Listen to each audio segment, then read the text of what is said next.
الحمد لله نحمده ونستعينه ونستغفره ونؤمن به ونتوكل عليه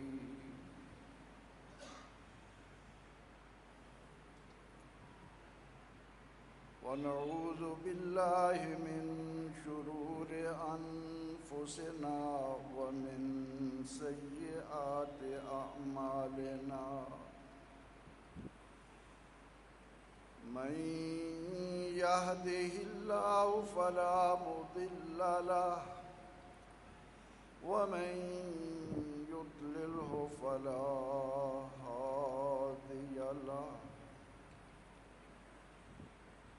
ونشهد أن لا إله إلا الله وحده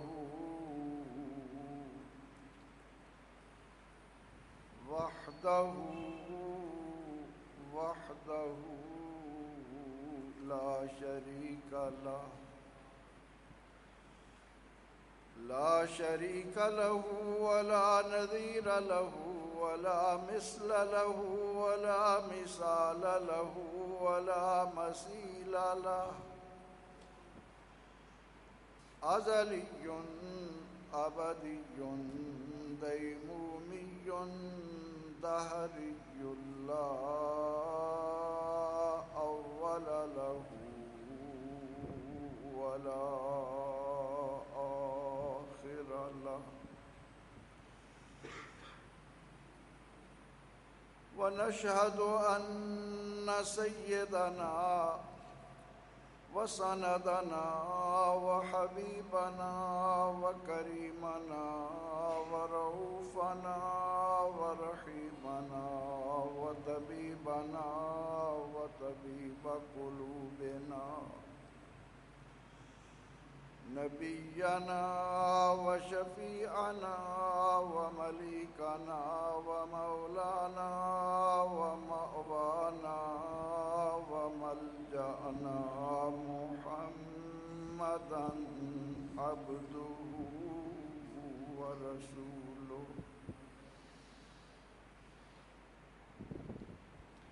أما بعد فأعوذ بالله من الشيطان الرجيم بسم الله الرحمن الرحيم يا أيها الناس اعبدوا ربكم الذي خلقكم والذين من قبلكم لعلكم تتقون صدق الله مولانا العظيم وبلغنا رسوله النبي الكريم الأمين ونحن على ذلك لمن الشاهدين والشاكرين والحمد لله رب العالمين اللهم صل على محمد كما تحب وترضى له اللهم صل على محمد وأنزله المقعد المقرب عندك يوم القيامة يا رب بالمصطفى بلغ مقاصدنا واغفر لنا ما مضى يا واسع الكرم مولاي صل وسلم دائما أبدا على حبيبك خير الخلق كلهم الصلاة والسلام عليك يا سيدي يا مولاي يا سيد الأولين والآخرين وعلى آلك وأصحابك سیدی یا مولائی یا شفیع المذنبین۔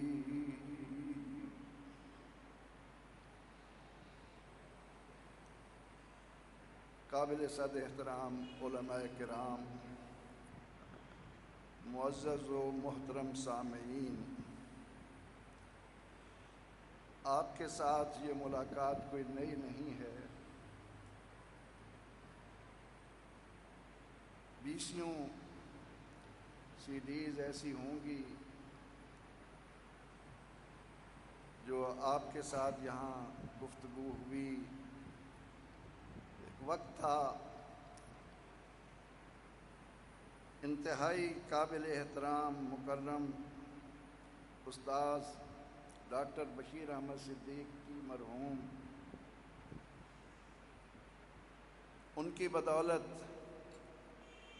انتہائی قابل احترام صوفی غلام سرور مرحوم، ان سے ملاقات ہوئی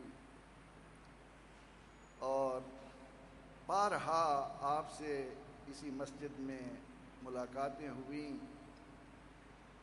اس سے قبل کہ کوئی گفتگو آگے چلائی جائے، دل کی گہرائیوں سے ان مرحومین کے لیے اللہ تعالیٰ کے حضور یہ دعا کر دیجئے کہ مولا کائنات ان کے مدارج بلند فرما۔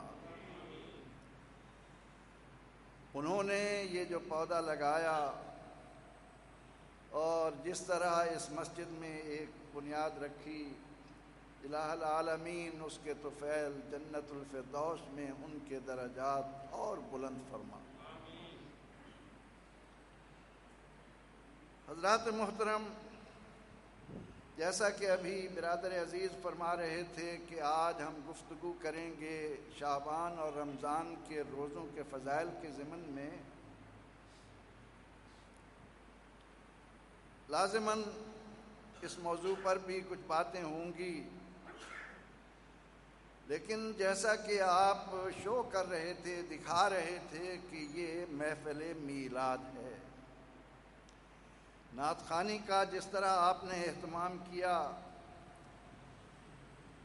اس کا مدعا اور مقصود یہ ہونا چاہیے کہ ہم میں سے ہر فرد، خواہ وہ بوڑھا ہے، جوان ہے، بچہ ہے، اپنے طور پر اپنے آپ کو یہ سمجھانے کی کوشش کرے کہ مجھ پر رب کریم و رحیم و علیم و عظیم کا کتنا بڑا انعام ہے کہ اس نے اپنے فضل و کرم سے بن مانگے مجھے ان کا نبی بنایا ہے جن کا امتی بننے کے لیے انبیاء دعائیں کرتے رہے۔ یہ احساس جب ہم میں سے ہر شخص اجاگر کر لے گا اور وہ دامن مصطفیٰ صلی اللہ علیہ وسلم سے اپنے تعلق کو مضبوط بنائے گا تو اس کی دنیا بھی سنورے گی، آخرت بھی سنورے گی۔ عزیزان ذی وقار، یاد رکھیے کہ ہم اس ذی شان رسول صلی اللہ علیہ وسلم کے امتی ہیں کہ جنہیں خراج عقیدت پیش کرتے ہوئے مولانا احمد رضا خان نے کیا خوب فرمایا، سرور کہوں کہ مالک و مولا کہوں تجھے، سرور کہوں کہ مالک و مولا کہوں تجھے، باغ خلیل کا گل زیبا کہوں تجھے، تیرے تو وصف عیب تنہائی سے ہیں بری، حیران ہوں میں میرے شاہا کیا کیا کہوں تجھے، رضا نے ختم سخن اس پہ کر دیا، خالق کا بندہ خلق کا آقا کہوں تجھے، مولا کہوں تجھے، سرور کہوں تجھے۔ وہ ہمارے آقا صلی اللہ علیہ وسلم جن کی دنیا میں تشریف آوری سے قبل یہ شان رہی کہ جب خضر اور موسیٰ علیہ السلام اکٹھے چل رہے ہیں موسیٰ علیہ السلام سوال کر دیتے ہیں، خضر علیہ السلام کہتے ہیں کہ بھائی تم میرے ساتھ نہیں چل سکتے. تو ان واقعات میں قرآن کریم نے ایک واقعہ یہ بھی بیان کیا کہ گری ہوئی دیوار حضرت خضر علیہ السلام نے بنا دی. واقعہ الگ ہے، وہ تفصیل طلب ہے، لیکن اہل علم کے لیے اشارہ کرتے ہوئے میں عرض کر رہا ہوں کہ علماء لکھتے ہیں کہ سیدنا خضر علیہ السلام نے وہ دیوار جس کے نیچے یتیموں کا خزانہ تھا کیوں کھڑی کی کہ اس خزانے میں ایک سونے کی تختی تھی جس پر 5 سطور لکھی ہوئی تھی، اور ان 5 سطور میں ایک سطر یہ تھی، لا الہ الا اللہ محمد الرسول اللہ. سیدنا حضرت سلیمان علیہ السلام کو آپ دیکھیں، اللہ تعالیٰ نے انہیں کتنا مرتبہ مقام عطا کیا، کیسی سلطنت عطا فرمائی. علماء لکھتے ہیں کہ ان کی جو انگوٹھی تھی اس پر جو عبارت لکھی ہوئی تھی وہ یہ تھی کہ لا الہ الا انا و محمد رسولی. یہ مہر تھی سیدنا سلیمان علیہ السلام کی. میں نے یہ ایک آدھ بات آپ احباب کے سامنے پھر اس لیے دہرائی کہ ہمیں احساس ہونا چاہیے. جس دن ہم میں یہ شعور بیدار ہو گیا، جس دن ہم نے اپنے آپ کو یہ پہچان لیا کہ ہم کون ہیں، کن سے ہماری نسبت ہے، ہماری تقدیر بدل جائے گی، ہمارے حالات یہ نہیں رہیں گے. انگریز کی 100 سالہ غلامی کی بدولت سب سے زیادہ نقصان ملت اسلامیہ کا یہی ہوا ہے کہ ان کے جسموں سے روح محمد نکال، اور وہ سلسلہ جاری ہے، انگریز کے جانے کے بعد بھی جاری ہے. کسی کو سمجھ نہیں آ رہی کہ ہمیں تو اس بات کا قائل ہونا ہے کہ بخدا خدا کا یہی ہے در، بخدا خدا کا یہی ہے در، نہیں اور کوئی مفر مقر، جو وہاں سے ہو یہیں آ کے ہو، جو یہاں نہیں تو وہاں نہیں. ٹھوکریں کھاتے پھرو گے ان کے در پر پڑ رہو، ٹھوکریں کھاتے پھرو گے ان کے در پر پڑ رہو. قافلہ تو اے رضا اول گیا آخر گیا. عزیزان گرامی قدر، حضور نبی اکرم رحمت عالم صلی اللہ علیہ وسلم دنیا میں آئے، بہاریں آ گئیں، انسانیت کو اپنی پہچان ملنے لگی، اللہ کی زمین پر اللہ کا قانون نافذ ہونے لگا. حضور سید عالم صلی اللہ تعالی علیہ وسلم ماہ رجب کی آمد پر ایک دعا مانگا کرتے. آپ ایک دعا فرمایا کرتے، اس دعا کو ابتدا میں ضرور ذہن میں رکھیے.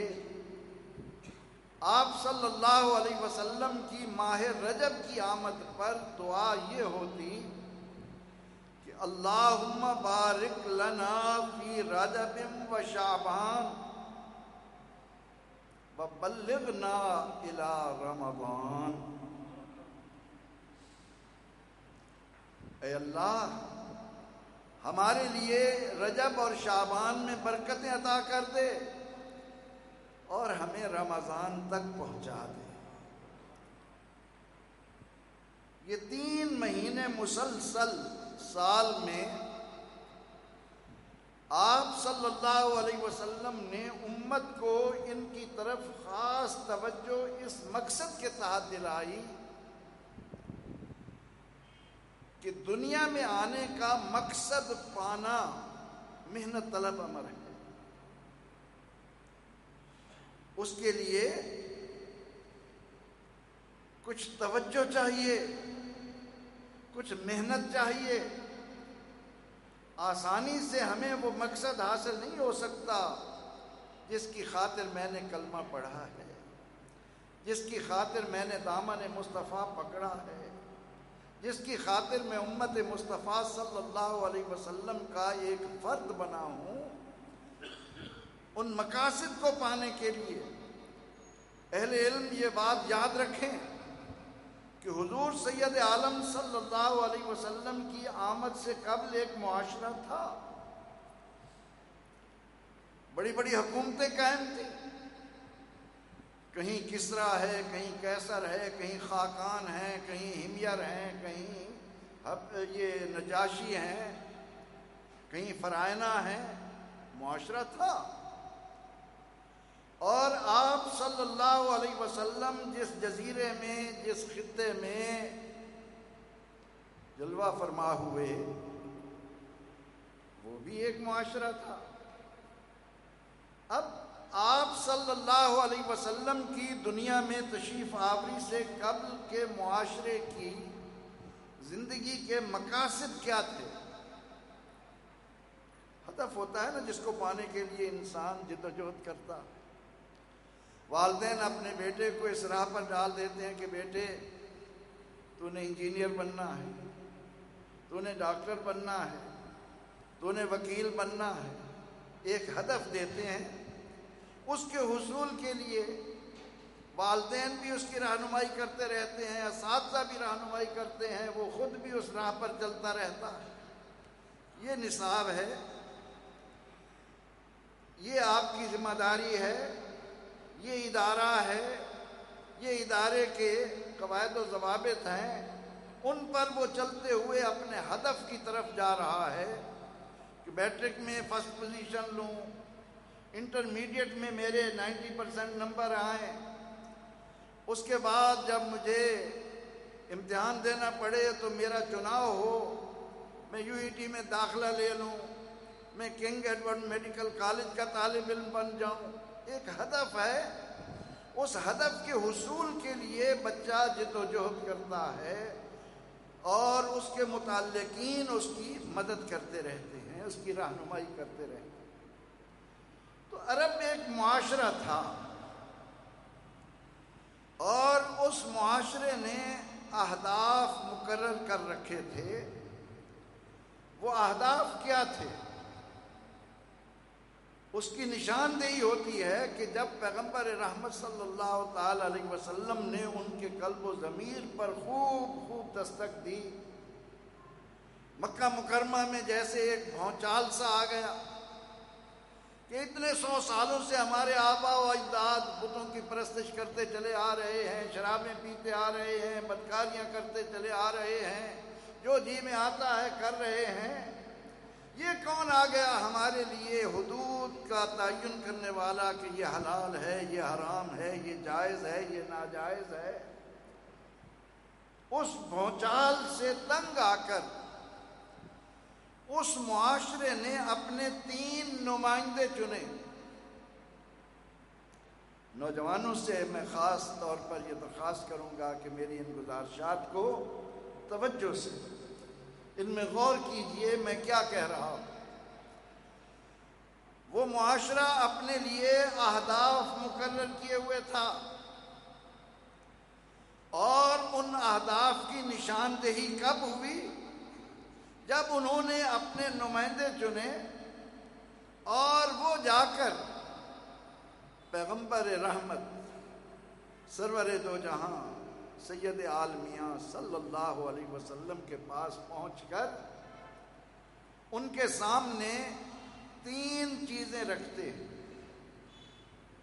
اور کہتے ہیں کہ اے عبداللہ کے بیٹے، اے ابو طالب کے بھتیجے، اے عبد المطلب کے پوتے، اگر آپ کو چودھری بننے کا شوق ہے، اگر آپ لیڈر بننا چاہتے ہیں، اگر آپ یہاں پر نمایاں اپنی پوزیشن چاہتے ہیں تو آج کے بعد ہم آپ کو اپنا چودھری مانتے ہیں۔ آج کے بعد آپ ہمارے چودھری، ہمارے لیڈر۔ اگر آپ کو سرمایہ چاہیے، اگر آپ کو دولت چاہیے تو بتائیں، ہم مال کا ڈھیر آپ کے قدموں میں لا کر رکھ دیں۔ دو باتیں، پہلے کیا کہا کہ اگر آپ کو سرداری کا شوق ہے تو ہم اس کے لیے آپ کو سردار ماننے کے لیے تیار۔ اگر آپ کو دولت چاہیے تو ہم آپ کے قدموں میں دولت کے انبار لگانے کے لیے حاضر۔ اگر آپ کو کسی حسینہ کی طلب ہے تو آپ مکہ کی جس حسینہ کی طرف اشارہ کریں وہ ہم آپ کو دینے کے لیے حاضر ہیں۔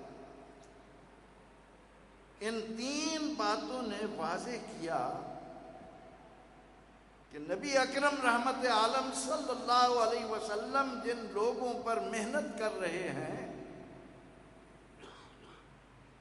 جن لوگوں کو اپنا ہمنوا بنانے کے لیے کوششوں میں لگے ہیں، ان کی زندگیوں کے تین مقاصد تھے۔ نمبر 1 نمود و نمائش، نمبر 2 مال و زر کی بہتات، اور نمبر 3 جنسی خواہش کی عمدہ تسکین۔ یہاں پر آ کر میں اپنے بھائیوں سے یہ سوال کرتا ہوں کہ ہم نے بڑی جد و جہد سے پیارا ملک بنایا، آج ہم ایک آزاد وطن کے شہری ہیں، بڑا پیارا ملک، 70 برس ہو گئے، آج ہمارے اہداف کیا ہیں؟ آج من حیث القوم، قوم تو خیر نہیں، ہجوم، آج ہم نے اپنے لیے کیا اہداف مقرر کر رکھے ہیں؟ معاشرے میں پھیل جائیے، پوچھئے تمہاری کیا آرزو ہے، تمہاری کیا تمنا ہے، تم کیا چاہتے ہو؟ آج بھی اگر یہ معاشرہ ان تین مقاصد کے حصول میں کوشاں ہے، آج بھی اگر کلمہ پڑھنے کے باوجود لوگوں کی اکثریت، اللہ ماشاء اللہ وہ تو ہوتے ہی ہیں، صوفی غلام سرور جیسے، صاحبزادہ میاں جمیل احمد شرپوری رحمۃ اللہ علیہ جیسے، لیکن اکثریت کی میں بات کر رہا ہوں کہ ہم میں سے ہر ایک کس چیز کے پیچھے لگا ہے؟ کسی طرح میں لوگوں میں نمایاں ہو جاؤں۔ کوئی کہتا ہے میں عالم کے طور پر، علم دین کے طور پر، کوئی کہتا ہے کہ میں چودھری بن کر کوئی کس انداز میں، چھوٹا سا کونسلر کا یہ الیکشن ہوتا ہے نا معاشرے میں، تو اس وقت یہ چیزیں کس قدر کھل کر سامنے آتی ہیں۔ چھوٹی سی چیز کے لیے یہ قوم کس حد تک دیوانہ ہو جاتی ہے کہ نہ معلوم میں اگر اس محلے کا کونسلر بن گیا تو کیا اعزاز مل جائے گا میرے سر پر، کیا سخاب کے پر لگ جائے۔ اس کے بعد دولت کی ہوس، بینک بیلنس، اس کی تمنا کتنی ہے؟ جو جتنے بڑے مقام پر ہے اس کی ہوس اتنی ہی زیادہ، جس کو جتنا بڑا عہدہ ملا اس کے اندر یہ ہوس اتنی ہی زیادہ، جس کو دیکھو اسی کا دیوانہ۔ وہ اس بات سے نابلد ہے کہ جن لوگوں نے دولت کے انبار جمع کیے، آخر ان کا انجام کیا ہوا، اس سے کوئی پرواہ نہیں۔ کسی ملازمت میں ایسی سیٹ پر بیٹھا ہے، کہیں کوئی عہدہ مل گیا ہے، کہیں کاروبار ہے، ہر جگہ ایک ہی ہوس من حیث القوم آج ہم ظاہر کر رہے ہیں. کیوں؟ کہ زیادہ سے زیادہ رقم ہم جمع کر لیں، انبار لگ جائیں، ہم سے گنی نہ جائے. کسی کے گھر سے 5 ارب روپے نکل رہے ہیں، کسی سے 20 ارب روپے نکل رہے ہیں لوٹ مار کے. اور جہاں تک اس تیسرے ہدف کا تعلق ہے، اس وقت مسجد میں ہم چند دوست کیوں بیٹھے ہیں؟ ہماری زیادہ تعداد اس وقت ٹی وی کے سامنے بیٹھ کر اس جنسی تسکین کے لیے سکرین سے کچھ تلاش کرنے کی کوشش میں لگی ہوئی. مرد ہیں یا عورتیں، ایک ہوس. تو آج بھی اگر من حیث القوم ہمارے مقاصد وہی ہیں جو پیغمبر رحمت صلی اللہ علیہ وسلم کی محنت سے قبل معاشرے کے تھے. اب یہ تو تھے اس زمانہ جاہلیت کے آداب. اب حضور سید عالم صلی اللہ تعالی علیہ وسلم نے ایک معاشرہ پیدا کرنے کے لیے، ایک جماعت تیار کرنے کے لیے، ایک امت پیدا کرنے کے لیے ان کے سامنے جو اہداف رکھے وہ کیا تھے؟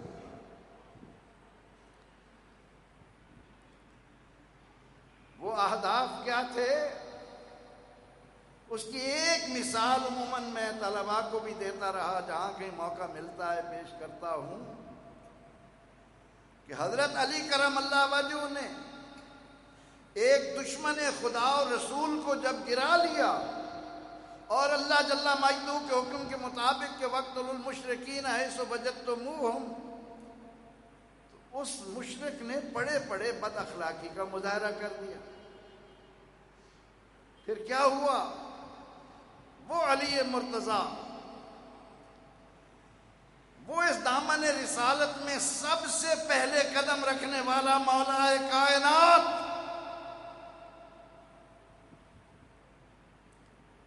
وہ اس جماعت کا ایک سنہری باپ،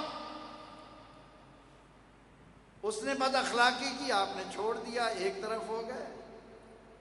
وہ حیران ہوا کہ میں نے تو آپ کو غصہ دلایا تھا تاکہ آپ جلد میرا سر قلم کر دیں، آپ نے یہ کیا مجھے چھوڑ دیا. فرمایا کہ ہاں، میں اگر تمہارا سر تن سے جدا کرنے لگا تھا تو گستاخ رسول جان کر، اللہ رسول کا دشمن جان کر، لیکن جب تم نے میرے ساتھ یہ بد اخلاقی کی تو اس میں میرا ذاتی غصہ شامل ہو گیا، اور علی نہیں چاہتا کہ اس کی زندگی کا کوئی عمل اللہ کی رضا کے حصول کے علاوہ ہو.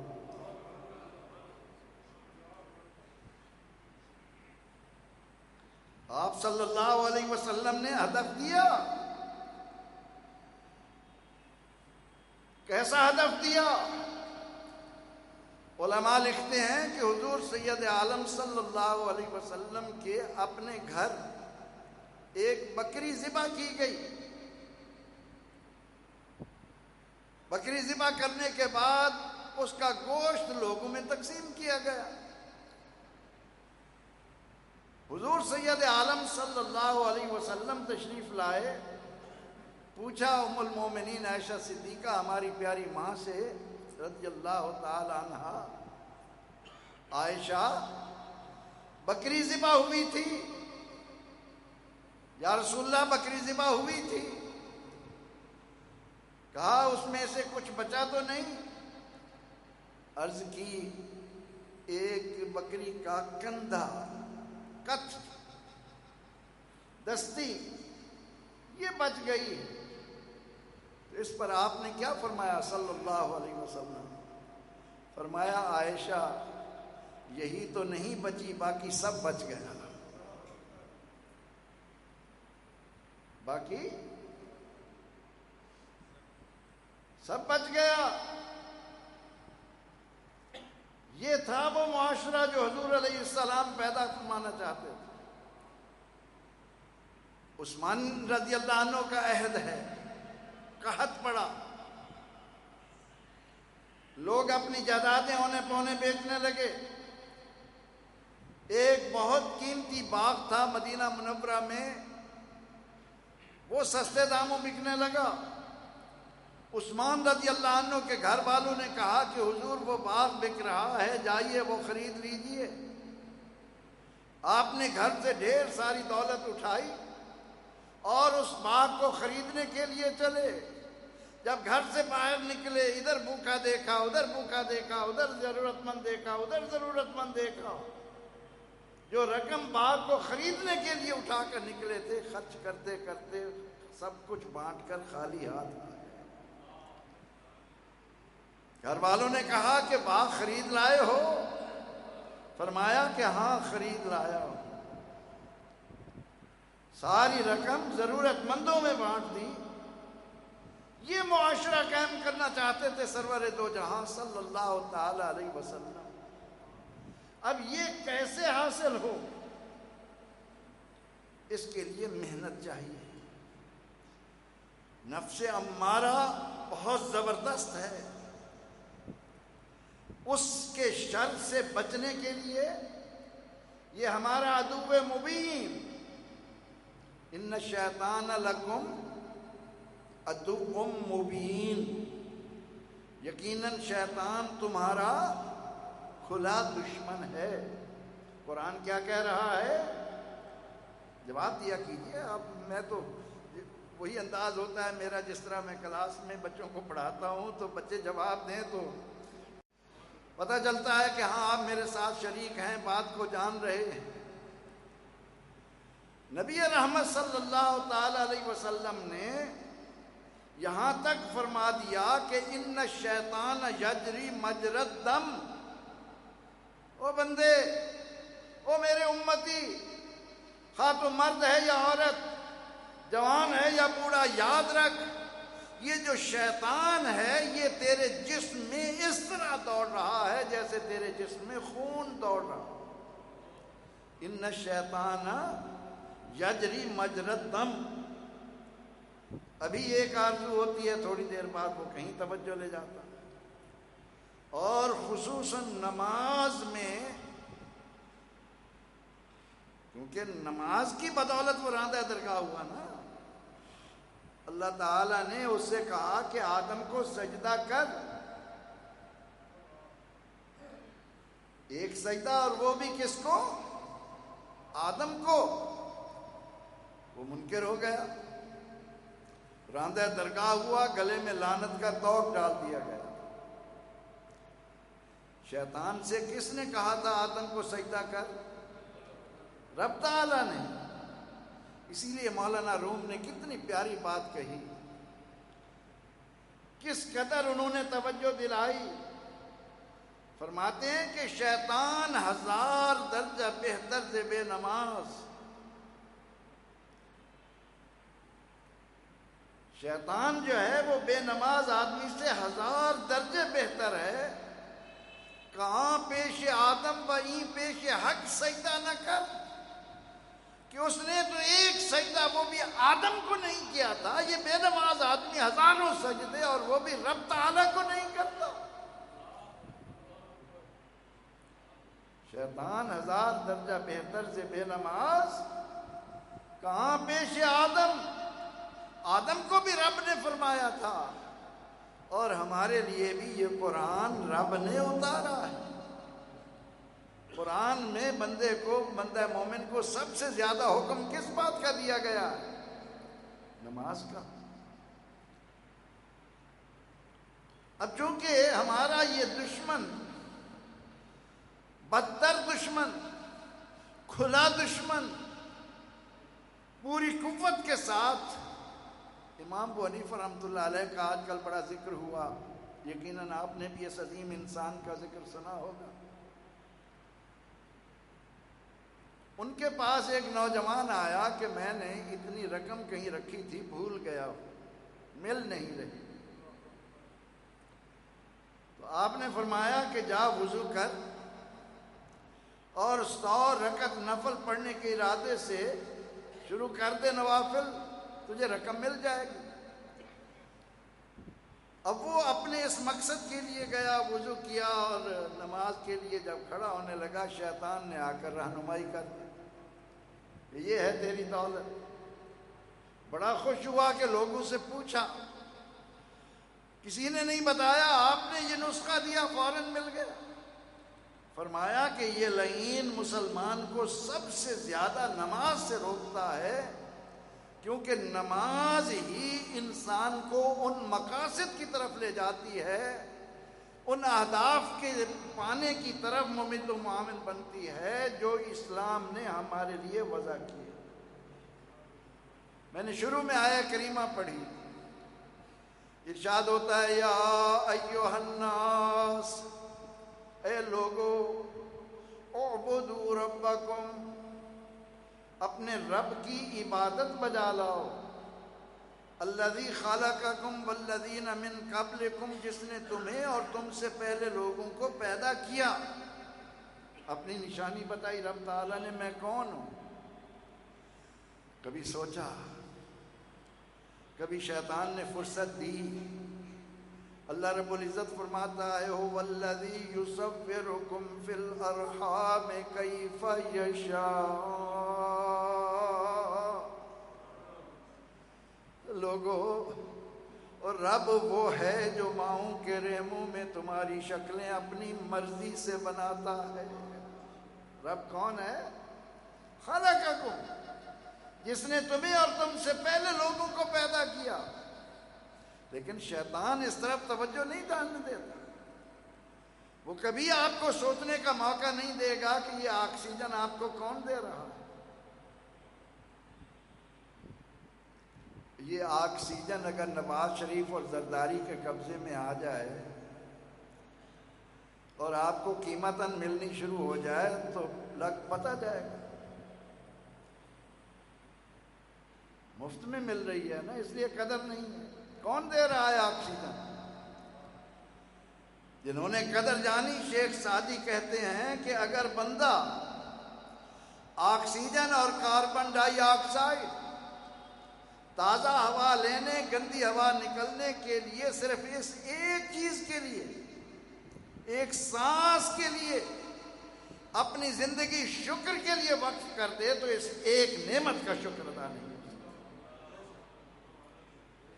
اس ایک نعمت کا شکر ادا نہیں کیا جا سکتا۔ رجب گزرا، شعبان ہے، رمضان آ رہا ہے، کیا صرف ہم اتنی بات کہہ کر چپ ہو جائیں بھئی روزے رکھ لو؟ رجب میں کتنے روزے رکھے، شعبان میں کتنے روزے رکھو گے، رمضان کے کیا فضائل آ رہے ہیں؟ نہیں، قلب و ضمیر کو بیدار کرنا ہے، کچھ شعور کو متحرک کرنا ہے، کوئی اپنی پہچان حاصل کرنی ہے، میں کون ہوں۔ فرمایا ہے لوگوں، اس اپنے پالنہار کی عبادت کرو جس نے تمہیں پیدا کیا۔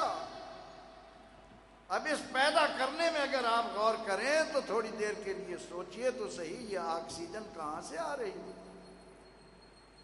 اور یہ پانی کون اتار رہا ہے، پانی کون دے رہا ہے؟ قل ارأیتم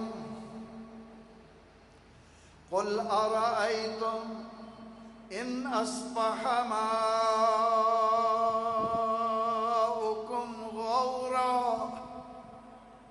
فمن یأتیکم بماء معین۔ کس سورت کے الفاظ ہیں؟ سورہ ملک ہے؟ حکم ہے سونے سے پہلے ضرور پڑھنا سورہ ملک، اور سونے سے پہلے اس کو رات کو ضرور پڑھ لیا کرو۔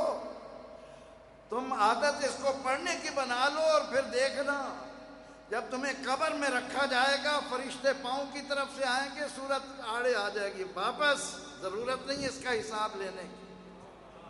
دائیں طرف سے آئیں گے، واپس، ضرورت نہیں اس کا حساب لینے کی۔ دائیں جانب سے، بائیں جانب سے، ہر طرف سے یہ سورہ مبارکہ قبر میں آپ کی محافظ بن جائے گی۔ یہ میرا عامل تھا، اس کا حساب لینے کی ضرورت ہی نہیں۔ وہ سورت کس پر ختم ہو رہی ہے؟ قل ارائیتم، فرمائیے او ذرا دیکھو تو، ان اصبح ماؤکم غورن، اگر تمہارا یہ پانی تہہ میں چلا جائے، فمن یاتیکم بماء معین، یہ صاف شفاف پانی تمہیں کون لا کر دے؟ مولانا روم لکھتے ہیں کہ ایک قاری یہی آیہ کریمہ پڑھ رہا تھا، قریب سے ایک فلسفی انجینئر گزرا، اس نے جب یہ سنا، مولانا کہتے ہیں وہ مسکرا پڑا، ہنس پڑا، کہا دیکھو یہ کیا کہہ رہے ہیں، وہ پانی اگر گہرائی میں چلا جائے گا تو ہم بور کو اور گہرا لے جائیں گے، پانی اور گہرا جائے گا ہم بور اور گہرا کر دیں گے، ہم مشینوں کے ذریعے پانی لے آئیں گے۔ مولانا کہتے ہیں کہ رات کو جب وہ سویا تو خواب میں ایک فرشتہ آیا، اس نے اس کی ایک آنکھ پر چوٹ لگا کر پانی کا قطرہ بہا کر فرمایا، تجھے اپنے اوزاروں پر اتنا ہی ناز ہے تو یہ ایک قطرہ پانی کا لے تو، آکسیجن اللہ دے، پانی وہ اتارے، سورج کی حرارت سے غلے پکا کر پھل تیار کر کے ہمیں وہ دے، اور اس کی عبادت کی طرف دل متوجہ ہی نہ ہو۔ شیطان کبھی ان باتوں کی طرف توجہ نہیں جانے دے۔ حدیث پاک میں آتا ہے روزانہ 5 فرشتے اترتے ہیں، ایک فرشتہ خانہ کعبہ پر، ایک فرشتہ مسجد نبوی میں، ایک فرشتہ بیت المقدس میں، ایک فرشتہ بازاروں میں، ایک فرشتہ قبرستان میں۔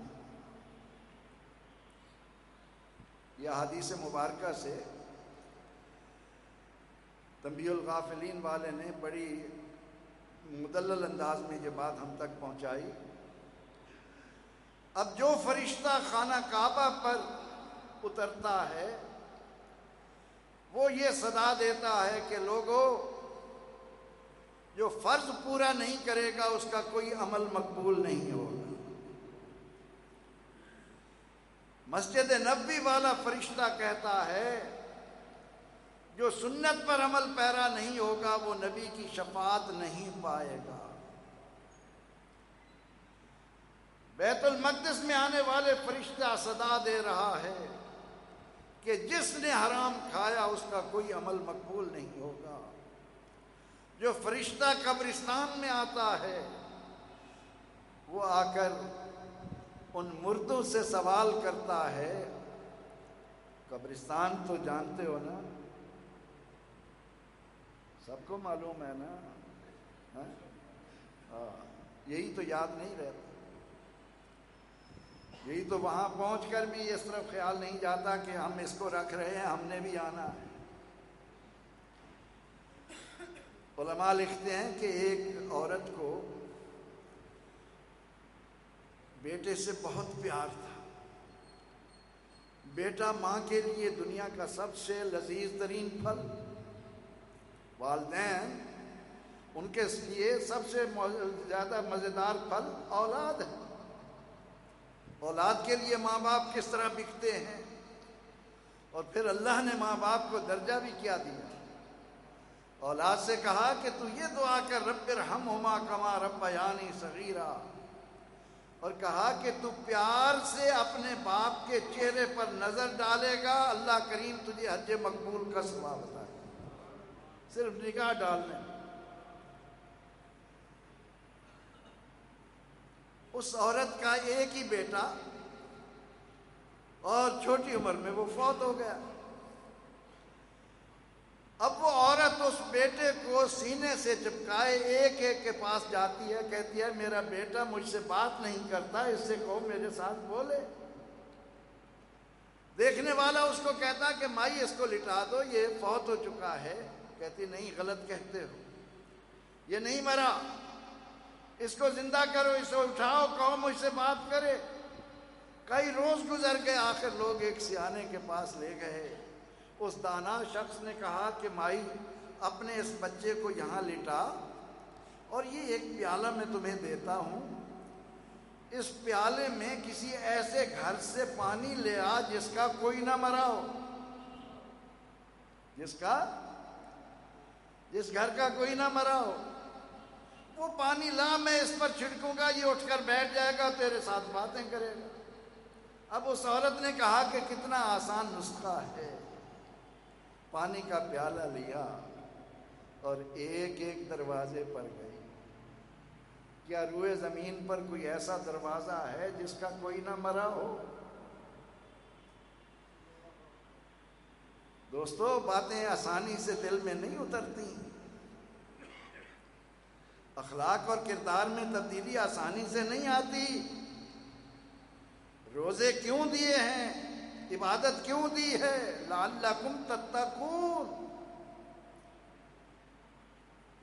جو فرشتہ قبرستان میں آتا ہے وہ آ کر ان سے 2 سوال کرتا ہے، اے قبروں والو، تمہیں کسی بات پر ندامت ہے؟ نمبر 2، تمہیں کن لوگوں پر رشک ہے؟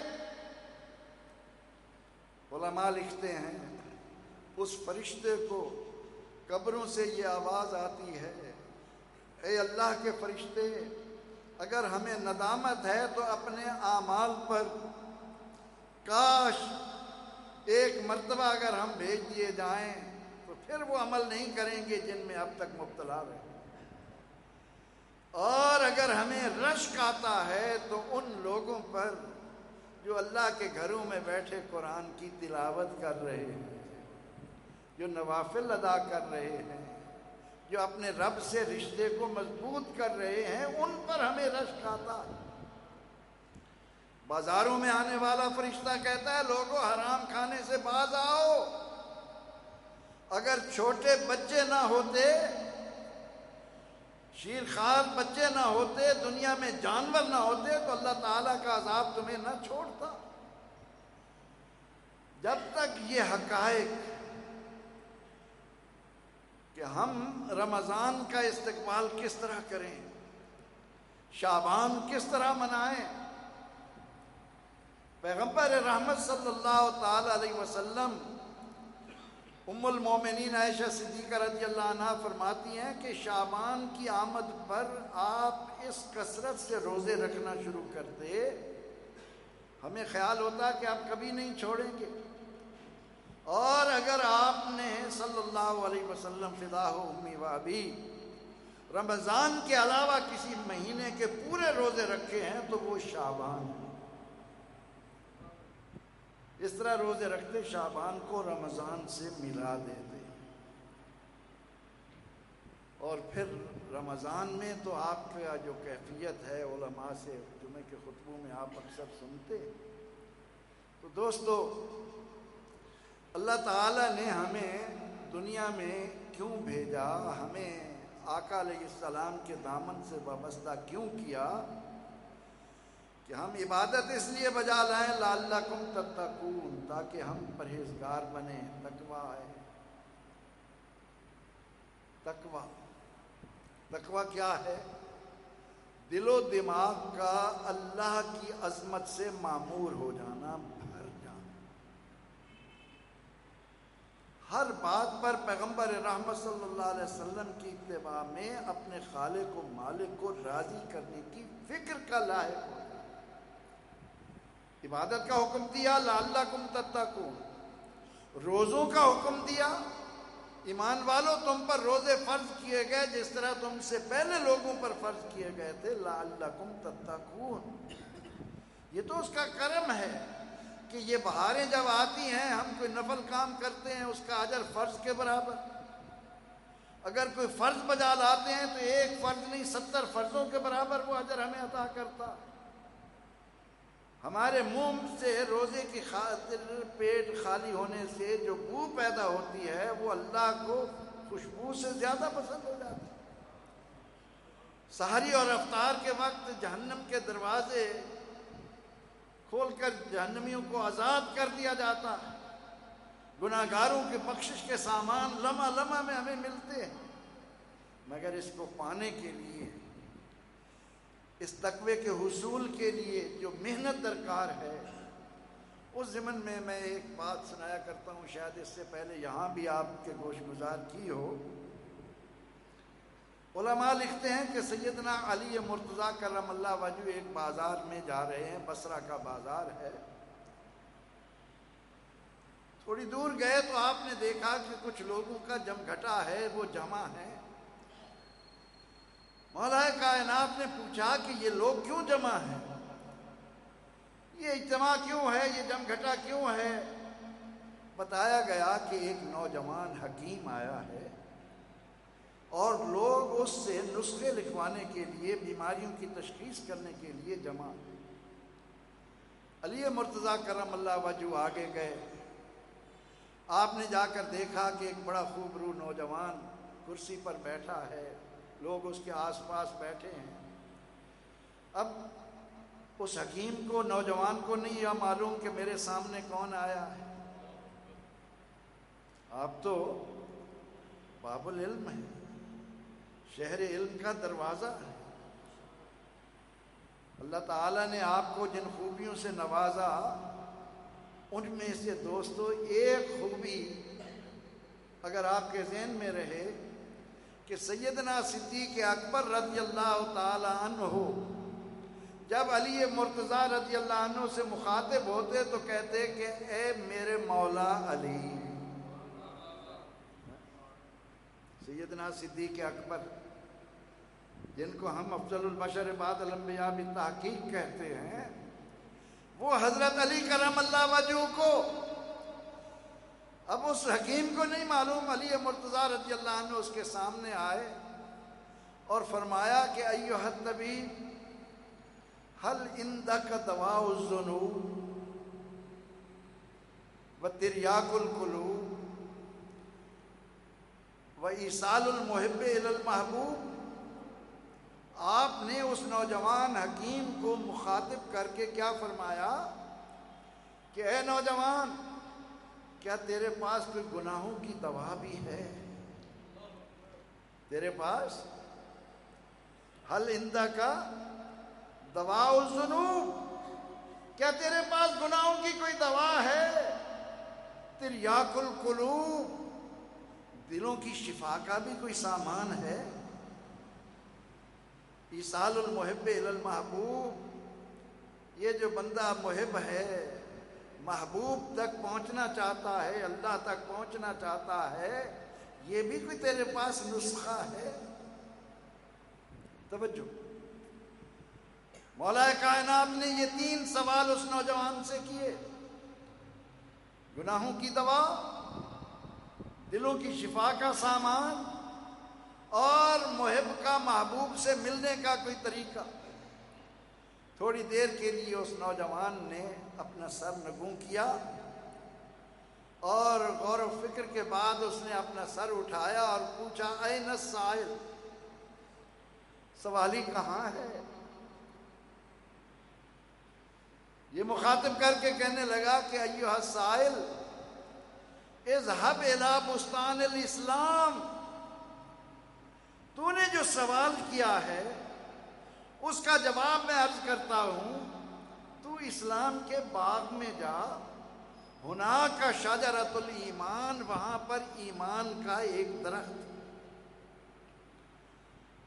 اب آپ میں سے جن کو حکیموں سے واسطہ پڑا ہے وہ جانتے ہیں کہ حکیم جو دوائیں تیار کرتے ہیں وہ جڑی بوٹیوں کے پتے ہوتے ہیں، ان کی شاخیں ہوتی ہیں، ان کا پھل ہوتا ہے۔ یہ جو حکیم اگرچہ میڈیکل بھی چیزیں تو وہی لیتا ہے لیکن کیمیکل کے ذریعے ان کو اور شکل دیتا، مگر حکیموں کے پاس اب بھی آپ جائیں تو وہ اپنی پٹاریوں میں سے یہی پتے اور یہ چیزیں نکالیں گے۔ اب اس نے اسی چیز کو مد نظر رکھتے ہوئے سوال کا جواب دینے کے لیے کہا کہ آپ جائیں، اسلام ایک باغ ہے، اس میں ایمان ایک درخت ہے،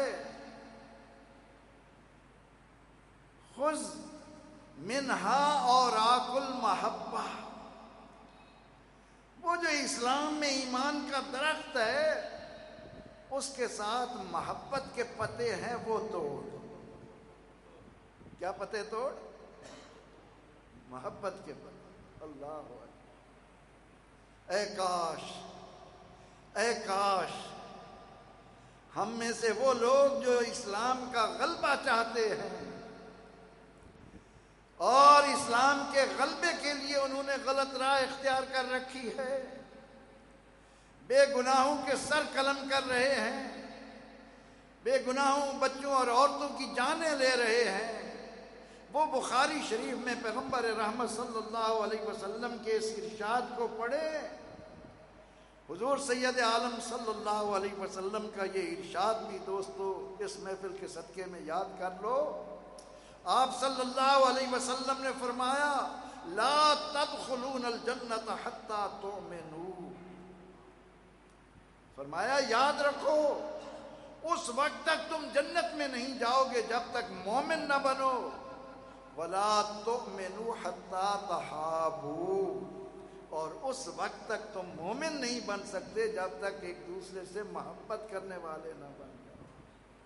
کیا کرنے والے؟ لا تدخلون الجنت حتی تؤمنوا ولا تؤمنوا حتی تحابوا. تم مومن بنے بغیر جنت والے نہیں ہو سکتے اور آپس میں محبت کو فروغ دیے بغیر تم مومن نہیں بن سکتے.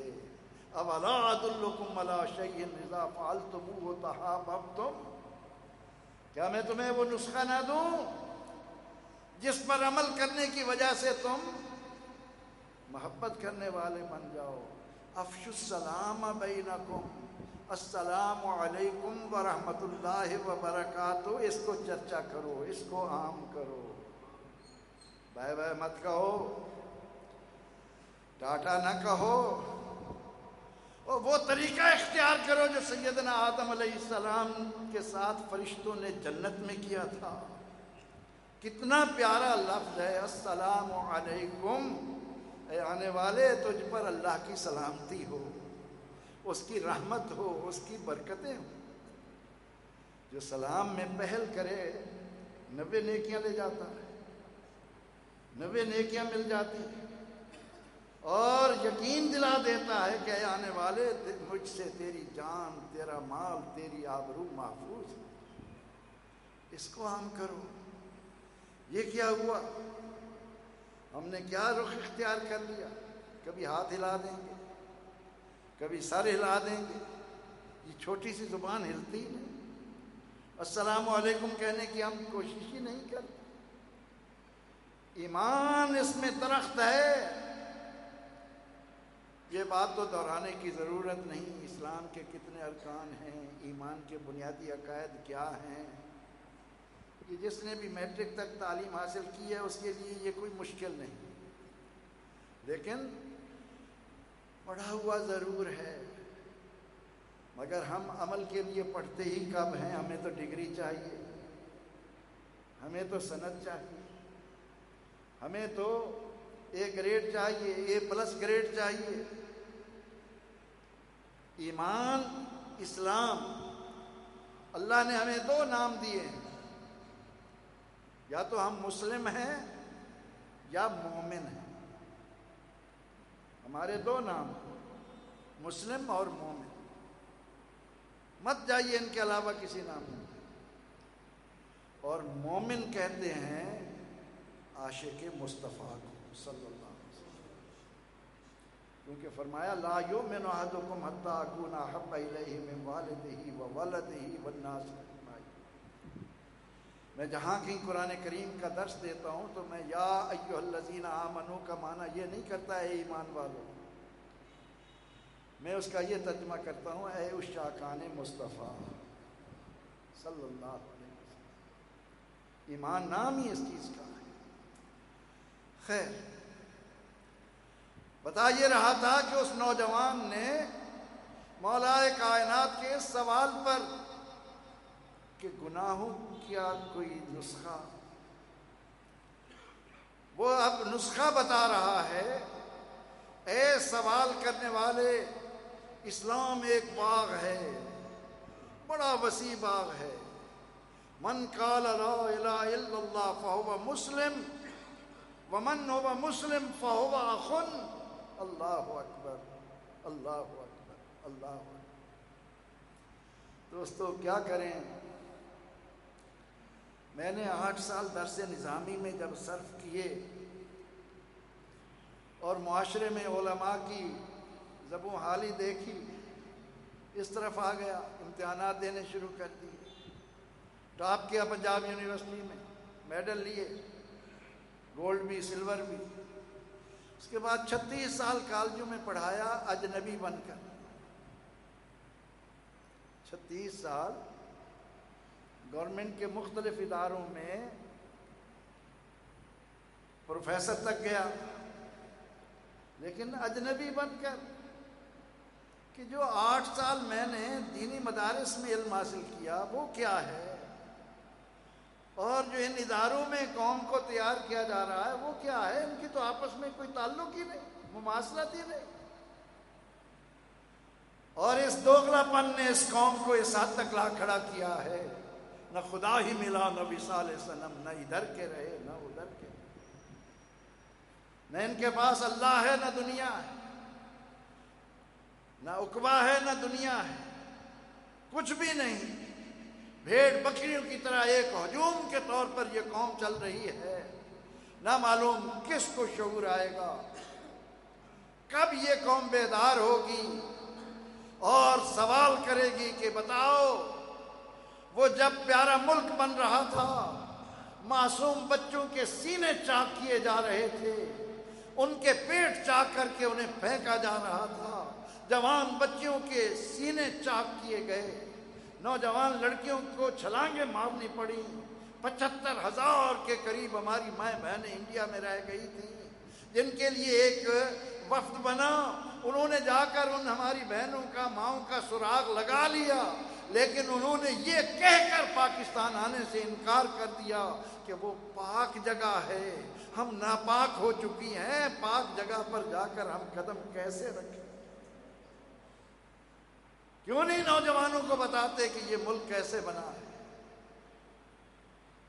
ہم ٹی وی پر بیٹھ کر اب روزانہ 92 پر جب تتمہ ہوتا ہے پروگرام کا، آج بھی میں گیا ہوا تھا، تو ایک نعرہ لگاتے ہیں، پاکستان کا مطلب کیا؟ کیا مطلب ہے؟ ذرا بلند آواز سے لگا کر دکھائیے نعرہ. پاکستان کا مطلب کیا؟ پاکستان کا مطلب کیا؟ پاکستان کا مطلب کیا؟ وہ لا الہ الا اللہ 70 سالوں میں کہاں نظر آ رہا؟ بازاروں میں لوٹ کھسوٹ ہے، جھوٹ ہے، بددیانتی ہے، ہر جگہ فراڈ ہے، فریب ہے. ہر آدمی دوسرے کی مجبوری سے فائدہ جہاں اٹھا رہا ہو، اس کو ہم کہیں کہ یہ پاکستان اسلام کے نام پر بنا. ہم یہ مقاصد لے کر نکلے تھے.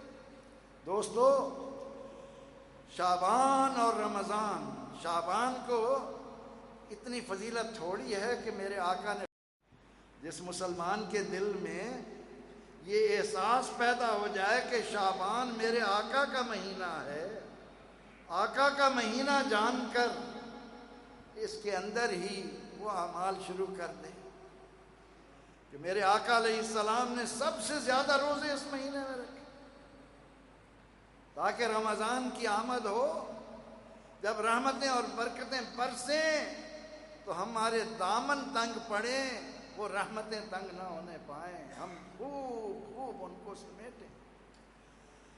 اور یہ رمضان اور شعبان جو تقویٰ دیتے، حضرت علی کرم اللہ وجہہ فرمایا کرتے کہ مجھے پوری پوری رات نوافل ادا کرنے سے زیادہ پسند یہ ہے کہ میرے پاس 2 سا یعنی 8-10 سیر غلہ ہو اور وہ میں پکا کر بھوکھوں کو کھلاؤں. کون فرما رہے ہیں؟ مولا کائنات علی مرتضیٰ مشکل کشا، کہ نوافل پڑھنے سے اب روزہ کیا دیتا ہے. بھوکا رکھ کر انسان کو بھوکے کی بھوک مٹانے کا سبق دیتا. کیا گزرتی ہے تو بھوکا ہے, تیرے پاس وسائل ہیں, تیری یہ بھوک اضطراری ہے. روزہ کھولتے ہی تیرے دسترخوان پر ٹھنڈے مشروبات بھی ہوں گے, اعلیٰ قسم کے پھل بھی ہوں گے, بہترین قسم کے غذائیں بھی ہوں گی. لیکن میرا وہ بھائی جو بھوک کے ہاتھوں تڑپ رہا ہے, اس کی بھوک مٹانے کا جذبہ. فرماتے ہیں کہ پوری رات نوافل پڑھنے کی بجائے, کیونکہ فرض تو کسی حال میں معاف نہیں, فرائض کی بجاوری نہ ہو, آدمی کہے میں مسلمان ہوں, فرائض سے غفلت ہو اور دعویٰ یہ ہو کہ میں مسلمان ہوں, وہ مسلمانی تو پھر ان فرائض کی ادائیگی تو ہر حال میں لازم ہے. مولا کائنات کو وہ نوجوان کہہ رہا ہے کہ اے سوال کرنے والے, اذهب الى بستان الاسلام, اسلام کے باغ میں جا, هناك شجرۃ الایمان, وہاں ایمان کا ایک پیارا درخت ہے. اے کاش ہمیں ایمان کی قدر و منزلت معلوم ہو جائے. وَلَا تَهِنُوا وَلَا تَحْزَنُوا أَنْتُمُ الْأَعْلَوْنَ إِن كُنتُم مُّؤْمِنِينَ. ایمان تم اپنے اندر پیدا کرو, فرشتے تمہاری مدد کے لیے اللہ اتارے گا. کان حقاً علینا نصر المومنین, وہ فرماتا ہے مومن تم بن جاؤ, تمہاری مدد کے لیے میں آسمان سے اتروں گا. مومن ہو اور کسی میدان میں شکست کھائے. اللہ کہا کہ وہاں پر ایمان کا پیارا درخت ہے, خذ منہا اور آکل محبہ, اس ایمان کے درخت سے محبت کے پتے تو. بغصون الاخلاص, اور اخلاص کے ٹہنیاں. ایمان کا جو درخت ہے, اللہ اکبر, تمام تر روزوں کا عبادات کا خلاصہ عرض کر رہا. ایمان پہلے نمبر پر ہمیں محبت کا پیکر بناتا. ایمان پہلی نعمت کیا دیتا ہے؟ جب ایمان آتا ہے غیبت نہیں ہوتی, بہتان نہیں ہوتا, جھوٹ نہیں ہوتا. ان تمام چیزوں سے ہر وہ چیز یہاں تک کہ ہماری سوچ اس پر پہرے لگ جاتے ہیں کہ خبردار کسی مسلمان کے بھائی میں تیرے ذہن میں کوئی غلط خیال نہ آنے پائے. یہ ایمان کا پہلا زینہ ہے. میں ہمیشہ طلباء کو اس بات کی تعلیم دیتا رہا کہ میرے بہترین مسلمان ہونے کی پہچان یہ ہے کہ میں ان کو اپنے سے بہتر جانوں, میں ان کو اپنے سے بہتر سمجھوں. اگر میں اپنے سے دوسرے کو بہتر نہیں سمجھتا, اپنے ذوق میں ہوں کہ میرے پاس یہ ہے, میرے پاس یہ ہے, تو میں نے مسلمانی ایمان کی طرف قدم نہیں بڑھایا. پہلی چیز ایمان کے درخت کے ساتھ پتے ہیں محبت کے.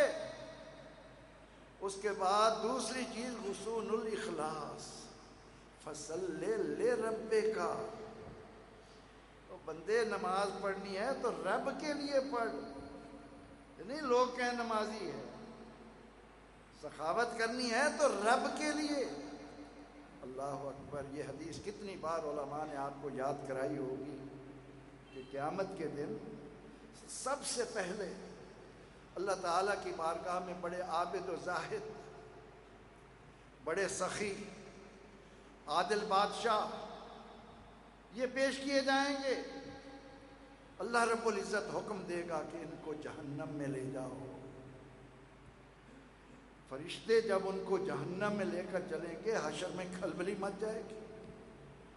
یہ تو عالم بعمل تھا, یہ تو بڑا سخی تھا, یہ تو عدل و انصاف کرنے والا تھا. ان کو بڑی پریشانی ہوگی, سوال اٹھے گا, اتنے مقدس لوگ ان کو جہنم میں لے جایا جا رہا ہے. سوال جواب ملے گا, اس کو اس لیے جہنم میں لے جایا جا رہا ہے, یہ دنیا میں چاہتا تھا لوگ اس کو بڑا عمل عالم کہیں. اللہ کی رضا مطلوب نہ تھی, اس کو دنیا نے عالم کہہ دیا.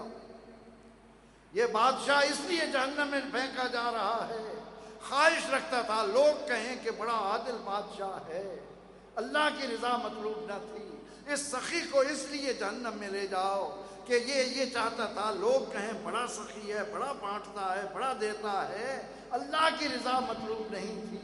اس لیے فصل لے ربے کا، جو کام کرنا ہے رب کی رضا کے لیے کر، یہ ہدف دیا ہمیں اسلام۔ کہا ایمان کے درخت کے ساتھ جو ٹہنیاں ہیں وہ کس کی ہیں؟ اخلاص کی۔ تیسری چیز ثمرۃ الیقین، اس ایمان کے ساتھ جو پھل ہے وہ یقین کا پھل ہے۔ یقین، جنت پر یقین ہے کس کس کا؟ سب کا۔ اللہ پر یقین اگر ہو جائے، ارے میاں میں بڑی صاف سی باتیں، میرا گفتگو کا انداز یہی ہوتا ہے، ہم دن میں 5 مرتبہ سنتے ہیں اللہ اکبر اللہ اکبر۔ کیا معنی ہے اس کا؟ اللہ سب سے بڑا ہے، لیکن کیا ہم اس کو سب سے بڑا مانتے ہیں عملی زندگی میں؟ ایک بزرگ آنکھوں والا، دل کے باطن کی آنکھوں سے دیکھنے والے کے پاس ایک مہمان بنے مولوی صاحب، میری طرح چند حروف رٹے ہوئے، عالم بن گئے، عالم کہلانا شروع کر دیا۔ بزرگوں نے ان پر نظر ڈالی اور کہنے لگے علامہ صاحب، ہم اللہ تعالیٰ کو اگر اپنی ذات سے بڑھ کر مرتبہ مقام نہیں دے سکتے تو کم از کم اپنے برابر تو سمجھیں۔ الیاذ باللہ، یہ سمجھانے کی خاطر بات کر رہے ہیں۔ اور مولوی صاحب کہنے لگے جی آپ کیا کہہ رہے ہیں؟ اللہ تو بڑی عظمتوں والا، اس کا درجہ تو بہت بڑا ہے۔ کہا نہیں مولوی صاحب، ہم اس کو اتنا درجہ بھی نہیں دیتے۔ کہنے لگا نہیں جی یہ کیسی بات ہے، ہم تو اللہ اکبر کہتے ہیں، ہم اس کو سب سے بڑا مانتے ہیں، عظمت والا، کبریائی والا، شان والا، جلالت والا، بزرگی والا۔ کہا اچھا۔ اب وہ ان کے پاس ایک دن مہمان ٹھہرے، اس بزرگ نے 2 روٹیاں بنوائیں، ایک چپڑی گھی والی پراٹھا، ایک خشک۔ اب وہ 2 روٹیاں مولوی صاحب کو بھیج دیں۔ اب مولوی صاحب کے پاس جب روٹیاں پہنچیں تو ایک بھوکھا اتفاق سے وہاں پہنچ گیا۔ اس بھوکے نے سوال کیا بھوکا ہوں؟ مولوی صاحب نے کہا اچھا یہ تو ذرا تر روٹی ہے، یہ میں اپنے لیے رکھتا ہوں، یہ فقیر ہے، اس کو وہ خشک روٹی دے دی۔ اب اس کے بعد جب بزرگوں کے سامنے آئے تو بزرگ کہتے ہیں نا کار پاکاں را قیاس از خود مگی، گرچہ مانت در نوشتن شعر و شیر۔ لوگو جو اللہ والے ہیں انہیں اپنے آپ پر قیاس نہ کرنا، لکھنے میں تو شعر اور شیر ایک ہی طرح لکھا جاتا ہے، شعر بھی ایسے لکھتے ہیں، شیر بھی ایسے لکھتے ہیں، لیکن دونوں میں بڑا فرق ہے۔ شعر باشد کے مردم را درد، شیر باشد کے مردم اخرت۔ شعر لوگوں کو پھاڑتا ہے، شیر لوگ پیتے ہیں، دودھ کو کہتے ہیں شیر۔ اس لیے کہتے ہیں دنیا داروں کے پاس جاؤ تو ظاہر کو سنوارو، لیکن اللہ والوں کے پاس اللہ اکبر، کیا بات ہے شعر ربانی کی، کیا بات ہے شعر۔ ایک پروگرام ان پر کیا، اللہ اکبر، انہیں جب پڑھنے کا اتفاق ہوا، اللہ اکبر اللہ اکبر، کیا شان اللہ والوں کی۔ مولانا اصغر علی روحی ان کے مرید تھے، بھاٹی کے اندر رہتے تھے، نابینا ہو گئے، بیمار ہو گئے۔ ایک دن بیماری میں اتنے تڑپے، رات کا وقت ہے، 2:30-3 بجے ہیں رات کے، کہتے ہیں کاش میرے مرشد کو پتہ چلے ان کا مرید اس وقت تڑپ رہا. تھوڑی دیر گزری پیر حاضر ہو گئے. اس وقت یہ رکشے رات کے نہیں تھے، سواریاں رات کی نہیں تھی، مغرب کے بعد سنسان. بیٹھے، حوصلہ دیا، علامہ صاحب کیوں پریشان ہو؟ تھوڑی دیر بیٹھے. جب جانے لگے تو کسی نے کہا حضور شرق پور کیسے جائیں گے؟ فرمایا جیسے آئے تھے ویسے چلے جائیں گے. ایسی ایسی باتیں آئیں. اللہ اکبر. کار پاکاں را قیاؤ سز خود مگی گرج مانت در نوشتن شیر و شیر. ظاہر کو دنیا داروں کے پاس سنوارو، لیکن باطن کا کنٹرول کرو جب اللہ والوں کے پاس جاؤ. اب وہ مولوی صاحب آئے تو وہ بزرگ فرمانے لگے کیوں مولانا، کیا ہم نے اللہ کو اپنے برابر بھی ترجیح دی؟ 2 روٹیاں تھیں. کیونکہ حضور علیہ السلام کا ارشاد یاد رکھیے، جب آپ کو کوئی ضرورت مند ملتا ہے، بھوکا ہے، ننگا ہے، پیاسا ہے، تو حضور علیہ السلام فرماتے ہیں کہ جب اس کو کچھ دیتے ہو تو اس کو بعد میں ملتا ہے، اللہ کو پہلے ملتا ہے. رمضان یہ سکھانے آ رہا ہے، رمضان یہ اخلاق پیدا کرنے آ رہا ہے. رمضان کے روزے ہمیں انسانیت، لعلکم تتقون، تاکہ تمہارے دل و دماغ میں اللہ کی عظمت اجاگر ہو جائے، اس لیے ہم نے تمہیں رمضان کے روزے دیے. چنانچہ حضرت علی کرم اللہ وجہہ سے وہ کہتا ہے کہ اس ایمان کے درخت سے آپ محبت کے پتے توڑیے، اخلاص کی ٹہنیاں توڑیے، اس کے بعد ثمرۃ الیقین، یقین کا پھل. یقین بڑی نعمت ہے. ہم کہتے ہیں جنت ہے، لیکن یقین کتنا ہے؟ یقین کتنا ہے؟ اللہ نے ہمارے محبوب کو معراج اس لیے بھی کروائی، پیارے آج جنت میں اپنے غلاموں کے محل دیکھ جا، تاکہ لوگ جو سمجھتے ہیں کہ جنت کوئی موہوم چیز ہے، انہیں یقین آ جائے کہ ہمارے آقا نے جنت دیکھی ہے. اور کیسی دیکھی ہے؟ بلال کے قدموں کی آہٹ آگے آگے. جنت میں بلال کے قدموں کی آہٹ آگے آگے. عمر تیرا محل دکھایا گیا. میں اس لیے اس میں نہ گیا کہ عمر کہے گا میرے محل میں آپ مجھ سے پہلے چلے گئے. یا رسول اللہ میں کیوں کہتا؟ خدیجۃ الکبریٰ کا مکان دیکھا. اب ہم یہ تو ایمان تو رکھتے ہیں کہ اللہ ہے، جنت ہے، جہنم ہے، لیکن اس پر یقین کتنا ہے؟ جس دن ہمیں یقین کی دولت نصیب ہو گئی اور ہم نے دنیا بنانے کی بجائے آخرت، ان الدار الاخرۃ لہی الحیوان لو کانوا یعلمون، کاش لوگ یہ جان لیں کہ حقیقی گھر تو آخرت کا گھر ہے.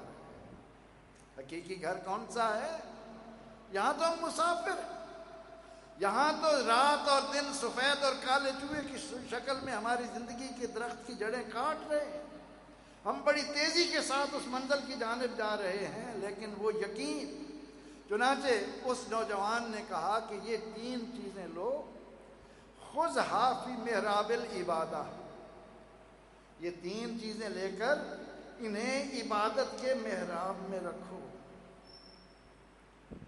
وَاتْبَکَھا بِجَبْہَتِکَ، اور پھر انہیں اپنی پیشانی کے ساتھ کوٹو. وہ ہاون دستہ ہوتا ہے نا، حکیم بیٹھے ہوتے ہیں ان میں اپنی بوٹیاں کوٹ رہے ہیں.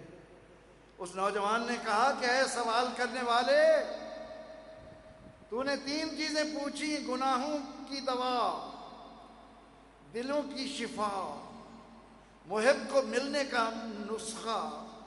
تو یہ 3 چیزیں ہیں، ایمان کے درخت سے لے اور اس کے بعد اللہ کے حضور اس طرح آ کہ تیری پیشانی اپنے اللہ کے حضور اس طرح سے کہ تیرے پاس محبت کی دولت ہے، تیرے پاس اخلاص کی دولت ہے، تیرے پاس یقین کی دولت ہے۔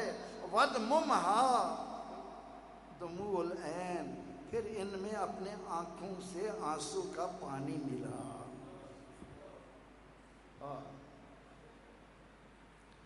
جو آنکھ اللہ کے خوف سے بہہ گئی اس پر جہنم کی آگ حرام کر دی۔ ہم کہہ لگاتے ہیں، کہتے ہیں دل زندہ ہوتا ہے، دل زندہ نہیں ہوتا، دل مرتا ہے۔ فَلْيَضْحَكُوا قَلِيلًا وَلْيَبْكُوا كَثِيرًا، ہنسو کم روو زیادہ۔ کہا کہ ان کو محراب عبادت میں رکھ کر پیشانی سے کوٹ۔ قرآن کریم نے صحابہ کرام کی پیشانیوں کی نشانی کیا بتائی؟ کہ ان پر سجدوں کے نشان ہیں۔ وہ اللہ کے حضور جب سجدے میں جائیں، ہم تو بڑی نرم، بڑے بڑے قالین نرم لا کر رکھتے ہیں، پوری قوت کے ساتھ رب تعالیٰ کے حضور عاجزی۔ قرآن کریم نے پہچان بتائی ہے صحابہ کرام رضوان اللہ علیہ مجمعین کہ ان کے چہروں پر سجدوں کے نشان۔ کہا کہ اس طرح سے اس کو کوٹ، اب اس میں پانی ملانا ہے تو وَدْمُمْ فِيهَا دُمُوعُ الْعَيْنِ، آنکھوں کے آنسو اس میں ملا۔ اس طرح سے تو یہ معجون تیار کرتا رہے، اور جب تیرے پاس یہ معجون تیار ہو جائے وَاشْرَبْهَا فِي ظُلْمَةِ الْقَبْرِ، اسے جا کر قبر کے اندھیرے میں پی۔ هَذِهِ دَوَاءُ الذُّنُوبِ، یہ ہے گناہوں کی دوا، یہ ہے دلوں کی شفا، یہ ہے محب کا محبوب سے ملنے کا نسخہ۔ اور اس کے بعد اس نوجوان نے چیخ ماری اور وہیں جان آفرین کے سپرد کر دی۔ حضرت علی کرم اللہ وجہہ نے اس کی طرف اشارہ کر کے فرمایا واللہ ھذا طبیب الدنیا والآخرہ، اللہ کی قسم یہ نوجوان دنیا کا بھی طبیب ہے اور آخرت کا بھی طبیب۔ تو دوستو، اللہ تعالیٰ کی نعمتیں ہمیں میسر ہیں، رحمتوں والے دروازے کھل چکے ہیں۔ شعبان ہمارے آقا کا مہینہ ہے، رمضان ہمارے رب کا مہینہ ہے۔ ان کے لیے زیادہ سے زیادہ وہ اعمال ہمیں رکھنے ہیں کہ جن کی وجہ سے رمضان جب گزرے، یہ 3 مہینے ہیں نا، رجب ہے بیج بونے کا، شعبان ہے پانی لگا کر کھیت کو تیار کرنے کا، اور رمضان ہے کھیتی کا پھل اٹھانے کا، اللہ کی رحمتوں سے اپنے دامن بھرنے کا۔ اللہ رب العزت نے ہمارے لیے نعمتوں کے دروازے کھول رکھے ہیں، اس کا بے حد کرم ہے۔ اس نے ہمیں زندگی دی ہے، صحت عطا فرمائی ہے، اس کو اللہ تعالیٰ کی نعمت شمار کرتے ہوئے ان بابرکت ایام سے ہم جس قدر بھی استفادہ کر سکیں، ان سے جتنا بھی ہم فائدہ اٹھا سکیں، ان سے جس قدر بھی اپنی جھولی بھر سکیں، انشاءاللہ العزیز یہ قبر میں بھی کام آئے گی، آخرت میں بھی، اور سب سے بڑھ کر یہ کہ ہماری یہ دنیا سنورے گی۔ حضرت ابو ہریرہ رضی اللہ عنہ کا یہ ارشاد سنا کر بات کو ختم کرتا ہوں۔ فرماتے ہیں کہ میں رسول اکرم رحمت عالم صلی اللہ علیہ وسلم کے ساتھ تھا، حضور علیہ السلام نے میرا ہاتھ اپنے مبارک ہاتھ میں لیا اور فرمایا کہ اے ابو ہریرہ، اللہ کے نبی علیہ السلام کے صحابہ اور اہل بیت سے محبت رکھنا، اور پھر فرمایا کہ ابو ہریرہ، جو میرے اہل بیت سے بغض رکھے اس سے تو بھی بغض رکھنا، اور اس کے بعد فرمایا کہ جانتے ہو اللہ نے ابراہیم علیہ السلام کو خلیل کیوں بنایا؟ اس لیے کہ وہ راتوں کو قیام کرتے تھے، اس لیے کہ وہ بھوکوں کو کھانا کھلاتے تھے۔ ابراہیم علیہ السلام نے اپنے گھر کے 4 دروازے رکھے ہوئے تھے۔ کتنے؟ 4۔ ایسی حویلی تھی، 4 دروازے، چاروں پر نظر ہوتی کہ ادھر سے کوئی مہمان آ جائے، ادھر سے کوئی مہمان آ جائے، مہمان نہ آتا تو 2 میل تک چلے جاتے مہمان کو تلاش کرنے کے لیے کہ اس کو کھانا کھلائیں۔ فرمایا کہ راتوں کا قیام اور کھانا کھلانا، سیدنا عبداللہ بن عمر کا بھی یہی طریقہ تھا۔ اب رمضان آیا، ہم نے روزے رکھے، افطاریاں کیں، اور ختم ہونے پر عید آئی اور ہم سب کچھ بھول گئے۔ عید آنے کے بعد ہمیں یاد نہ رہا کہ ہم نے اس پورے مہینے میں جو سیکھا ہے کہ تاکہ معاشرے میں کوئی بھوکا نہ سونے پائے۔ میں بتا رہا تھا کہ جب آپ بھوکے کو کھانا کھلاتے ہیں تو وہ بعد میں کھاتا ہے، پہلے وہ اللہ کے ہاں جاتا ہے، پہلے وہ اللہ کے ہاں جاتا ہے۔ آپ نے کسی کو دیکھا ضرورت مند، اس کی مٹھی میں کچھ دیا، اس کی مٹھی میں بعد میں گیا، پہلے اللہ کے ہاتھ آئے۔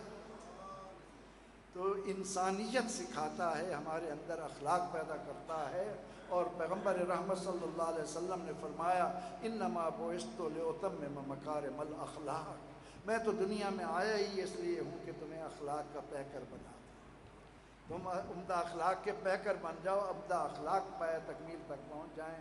اللہ رب العزت ہمارا اپنی بارگاہ میں جمع ہونا، یہ سننا سنانا قبول فرما کر ہمارے لیے دنیا اور آخرت کا خزانہ بنائے، آمین۔ وآخر دعوانا ان الحمد للہ رب العالمین۔